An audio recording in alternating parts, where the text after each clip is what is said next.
Gentlemen, your attention please, this is so weak. ভাই Shakib sir কি করছে?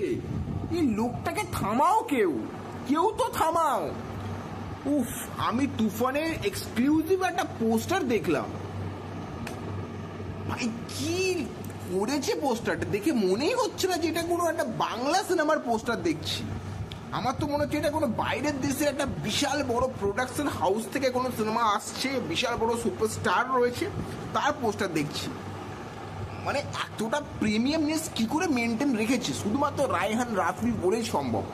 আমি শাকিব স্যারকে একটা কথা, আমি জানি উনি আমার মতো ছোটোখাটো রিভিউয়ের ভিডিও দেখবে না, তবু আমি একটা কথাই বলতে চাই তাদের ফ্যানদেরকেও, ওনাকে না এইরকম একটা ভালো ডিরেক্টরের সাথে কাজ করা উচিত। রায়হান রাফি আরও অনেক, অমিতাভ বলে একজন ডিরেক্টর রয়েছে আমাদের, যে আয়নাবাজি বানিয়েছিল, তো এইরকম ফিল্ম মেকারের সাথে যদি কাজ করে উনি, তাহলে কিন্তু ওনার সিনেমার যে স্ট্যান্ডার্ড সেটা কিন্তু এখান থেকে এখানে হয়ে যাবে।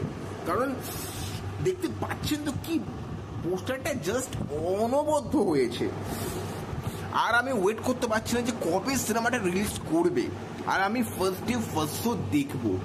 আমি সিরিয়াসলি এই তুফানের জন্য বিশাল এক্সাইটেড ভাই। একটা গ্যাংস্টার রূপে আমাদের সাকিব ভাইকে জাস্ট ভাবা যায়।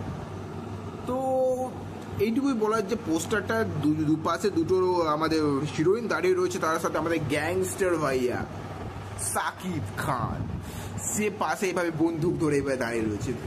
অসাধারণ লাগছে সিরিয়াসলি, কোনো কথাই হবে না যে এটা।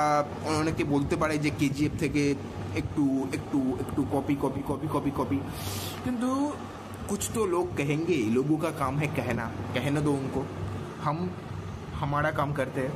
तो इतना ही कहना था। যদি ভিডিও ভালো লাগে লাইক এন্ড সাবস্ক্রাইব করতে ভুলবেন না। দেখা হচ্ছে নেক্সট ভিডিওতে। Bye guys.